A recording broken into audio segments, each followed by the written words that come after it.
এবার তো ওয়েদারের খবর বলতেই হচ্ছে, কারণ প্ল্যান কি আছে আপনাদের?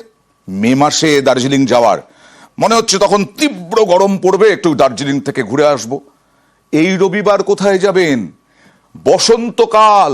এই রবিবারেই তাপপ্রবাহের সতর্কতা পশ্চিমবঙ্গে, দক্ষিণবঙ্গে।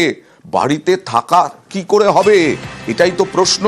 সারা সপ্তাহ খাটবেন, রবিবার একটু জিরোবেন, তারও কি উপায় আছে? কথা বলবো প্রতিনিধি বিশ্বজিতের সঙ্গে। বিশ্বজিৎ, কেন এরকম তাপপ্রবাহ এই সময়? একদমই, বসন্তে অন্যতম ডেস্টিনেশন শান্তিনিকেতন, কিন্তু বীরভূমে তাপপ্রবাহের সতর্কবার্তা জারি করেছে আলিপুর আবহাওয়া দপ্তর। তবে মার্চ মাসে এতটা তাপপ্রবাহ এবং 4 জেলায় একই সঙ্গে তাপপ্রবাহ, শুধু বীরভূম নয়, বাঁকুড়া, পশ্চিম বর্ধমান, পশ্চিম মেদিনীপুরেও রবিবার তাপপ্রবাহের সতর্কবার্তা জারি করা হয়েছে। তবে তাপপ্রবাহের পরিস্থিতি থাকতে পারে কলকাতা সহ আরো দক্ষিণবঙ্গের বেশ কিছু জেলাতে। মানে কতটা উঠতে পারে তাপমাত্রা?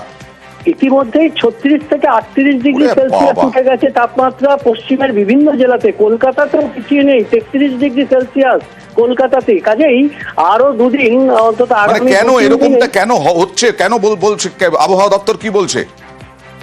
একটা বিষয়, যে আবহাওয়ার যে পরিবর্তন হচ্ছে প্রতি বছরই, উষ্ণতা বাড়ছে, অর্থাৎ গড় যে উষ্ণতা, সেই গড় উষ্ণতা বাড়ছে। আমরা শীতকালেও দেখেছি যে জানুয়ারি মাস, সেটাও উষ্ণ জানুয়ারি ছিল গত কয়েক বছরের তুলনায়, এবং 0.5 ডিগ্রি সেলসিয়াস তাপমাত্রা গত শীতের মরশুমে সেটা বৃদ্ধি পেয়েছে। যে গড় তাপমাত্রা যেটা থাকে, সেই গড় তাপমাত্রা বাড়ছে, অর্থাৎ স্বাভাবিক তার যে প্রভাব তাপমাত্রা পড়ছে এই বিভিন্ন মরশুমে, বিভিন্ন রকমের ফলাফল, অর্থাৎ বিভিন্ন রকম গরম ঠান্ডা একেবারেই নেই।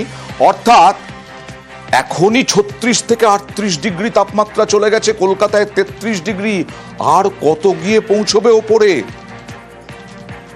আর এই সময় অবশ্যই আমরা আপনাদের জন্য ভাবি, দর্শকদের জন্য বিভিন্ন পরামর্শ দিই। এই সময়ে ব্যতিক্রমী গরম, তাই কি করবেন এই সময়, কিভাবে থাকবেন, চিকিৎসকের পরামর্শ নিয়ে আসছি। অন্যান্য বছরের তুলনায় এটা একটু বিস্ময়কর ব্যাপারই ঘটলো যে হোলির এত আগে থেকে এতটা গরম পড়ে যাওয়া। প্রথম যেটা আমার মনে হয় যে আপনার রাস্তাঘাটে বেরোলেও জল খাওয়াটা একটু পরিমিত, মানে পরিমাণ মতো জল খাওয়া, অ্যাডিকুয়েট জল খাওয়া, সেটা খুব জরুরি হয়ে দাঁড়াবে। ঠান্ডা জিনিসপত্র যদি আপনারা খান, ঠান্ডা শরবত বা ইত্যাদি কিছু, সেগুলো যতটা বরফ কম হয় সেগুলো দেখে খেলে পরে মনে হয় ভালো হবে। আপনারা রাস্তাঘাটে খুব বেরোতে যান, সেরকম যদি টুপি পরে বেরোন, সেটাও খানিকটা আপনাদের রোদ্দুরের তাপ থেকে রক্ষা করতে পারে। জোর জবরদস্তি কোথাও বেরোতেই হচ্ছে, আপনারা অন্তত একটু মাস্ক পরে বেরোন, যাতে আবিরের ধুলো, মানে গুঁড়োগুলো নাক দিয়ে শরীরে ঢুকে অ্যালার্জি না করে। যদি একান্তই বেরোতে হয়, সারা গা হাত পা ঢেকে বেরোনোর অভ্যাস আপনারা রাখুন। একদিকে বন্যপ্রাণ বেরিয়ে আসছে লোকালয়ে, যে ছবি দেখাবো সে ছবি সচরাচর খুব একটা আমরা দেখাতে পারি না। চোরা শিকারীদের তাণ্ডব বাড়ছে, গন্ডার, হাতি। এবার চোরা শিকারী রুখতে কিভাবে মাইকিং করছে বন দফতর, কিভাবে বন্যপ্রাণ রক্ষা করতে একেবারে বিভিন্ন জায়গায় সতর্ক করা হচ্ছে, দেখুন সেই ছবি। কেউ বনে প্রবেশ করবেন না, এটি আইনত দণ্ডনীয় অপরাধ।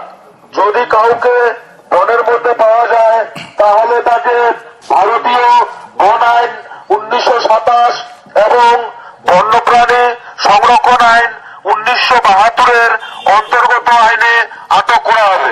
জঙ্গলে পুলিশ কুকুর দিয়েও তল্লাশি চালানো হয়েছে। কথা বলবো প্রতিনিধি রাজকুমারের সঙ্গে। রাজকুমার, এটা কি নিয়মিত হয় নাকি এবার বেড়েছে চোরা শিকারীদের তাণ্ডব, তাই এবার এইরকম মাইকিং, পুলিশ কুকুর দিয়ে তল্লাশি?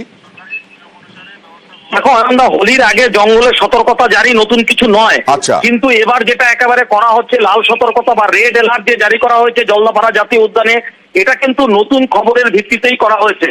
জলদাপাড়া জাতীয় উদ্যান সূত্রে খবর মিলেছে, যে গোয়েন্দা সংস্থা সূত্রে খবর মিলেছে যে অসমে সম্প্রতি এক গন্ডারের চোরা শিকারী গ্রেপ্তার হয়েছে এবং তার সাথীরা জলদাপাড়া জঙ্গল লাগোয়া এলাকায় আশ্রয় নিয়েছে।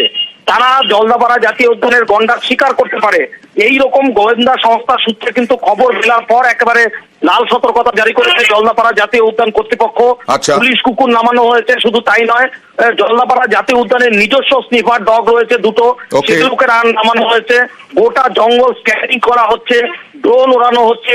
যে সমস্ত জায়গায় বনকর্মীরা পায়ে হেঁটে যেতে পারছে না, সেখানে হাতির পিঠে চড়ে জঙ্গলে নজরদারি চালানো হচ্ছে। এক কথায় লাল সতর্কতা বলতে যা বোঝায় তার সবটাই করছে বন দপ্তর। ওকে, নিশ্চয়ই এটা পরবর্তী সময়েও চালু থাকবে, আমরা আশা করব।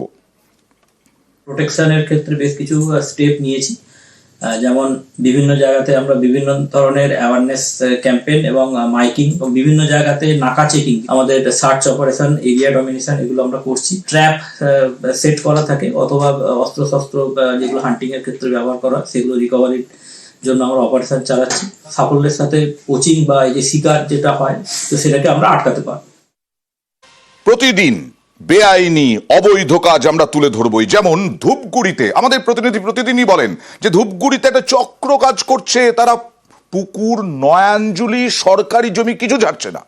এ দেখুন ধূপগুড়িতে এটা নয়াঞ্জলি, তার ওপরে সরকারি জমি, দুটো বেনিয়ম, দুটো বেআইনি কাজ করে চলেছে এই মাফিয়া। নয়াঞ্জলি ভরাট করে বিক্রি করে দিচ্ছে, সরকারি জমি দখল করে বিক্রি করে দিচ্ছে। কথা বলবো প্রতিনিধি রকির সঙ্গে। রকি, এর আগেও তুমি বলেছিলে যে এরকম কাজ হয়েই চলেছে এবং এক অংশের প্রশাসনের এক অংশ তাদের সঙ্গে জড়িত। এখানে কি দেখো, ধূপগুড়ি এই এলাকাতেই কিন্তু এশিয়ান হাইওয়ে 48 এবং এশিয়ান হাইওয়ে 48 এর পাশে ঠাকুরঘাট এলাকায় নয়াঞ্জলি সরকারি জমি বুঝিয়ে সেখানে রাস্তা তৈরি করা হচ্ছে। সেই রাস্তা সহকারে কিন্তু জমি বিক্রি করে দিচ্ছে একটা অসাধু ব্যক্তিরা, এই চক্র চালাচ্ছে বলে অভিযোগ রয়েছে।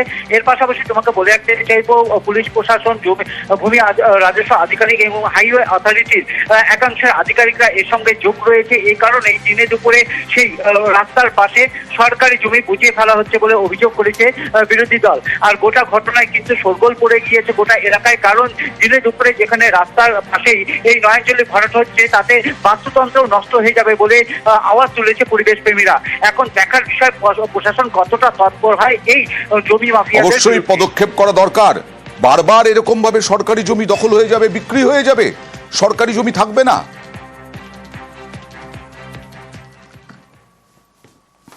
ধূপগুড়িতে পিডব্লিউডির জায়গা, জেলা পরিষদের জায়গা, এইভাবে দিনে দুপুরে সেখানে বালি ফেলে সেটা ভরাট হয়ে যায়। আজকে সারা ধূপগুড়ির অনেক জায়গা, সরকারি জায়গা দখল হয়ে গেছে। কারবারি রয়েছে, জমি কারবারি, তাদের কাছে হস্তান্তর হয়েছে। তো এই ধরনের যারা সরকারি জায়গা দখল করে নিচ্ছে, তাদের বিরুদ্ধে কোনো আইনের ব্যবস্থা নেই।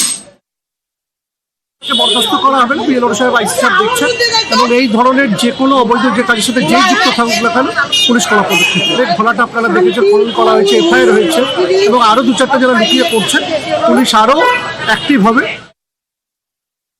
কিছু অসহায় ব্যবসায়ীরা, জানি না এটা কাদের মদতে, এনারা এইভাবে জমিটাকে অবৈধভাবে দখল করে জলাভূমি নয়াঞ্জলিকে ভরাট করে এইভাবে কিন্তু ওনারা জমিটাকে দখল করার বা বেচার চক্রান্ত করছেন। কারো না কারোর মদত আছে। আমরা চাই অবিলম্বে সরকারকে এই ব্যাপারটা দেখা উচিত, নাহলে কোথাও না কোথাও আপনার পরিবেশের ক্ষতি হবে।